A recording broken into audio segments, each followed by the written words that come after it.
நல்லூர் ஒன்றியத்தில் என் வாக்குச்சாவடி வெற்றி.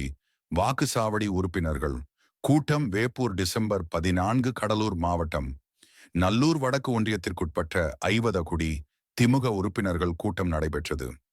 தமிழக முதலமைச்சர் மூடுடாக ஸ்டாலின், துணை முதலமைச்சர் உதயநிதி ஸ்டாலின் உத்தரவின்படி தொழிலாளர் நலன் மற்றும் திறன் மேம்பாட்டுத்துறை அமைச்சர் சி.வி. கணேசன் ஆலோசனையின்படி ஐவதக்குடியில் நல்லூர் ஒன்றிய திமுக செயலாளர் பாவாடை கோவிந்தசாமி தலைமையில் பகுதியில் என் வாக்கு சாவடி வெற்றி வாக்குச்சாவடி உறுப்பினர்கள் கூட்டம் நடைபெற்றது.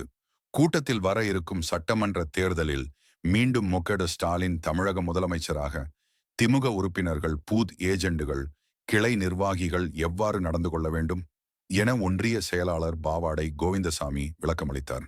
இதில் ஒன்றிய பொருளாளர் வெங்கடாசலம், ஒன்றிய மாணவரணி அமைப்பாளர் வழக்கறிஞர் கோவி கதிரவன், ஒன்றிய இளைஞரணி துணை அமைப்பாளர் பாபு, சிவராம சேது, தகவல் தொழில்நுட்ப அணி துரைமுருகன், ராஜவேல், இலக்கிய அணி தங்கபெருமாள், தொழிலாளர் அணி ரஜினி முன்னாள், ஒன்றிய கவுன்சிலர் குறிச்சி முருகேசன், கிளை செயலாளர்கள், ஐவதகுடி ஊராட்சி செயலாளர்கள் உள்ளிட்ட பலர் கலந்து கொண்டனர்.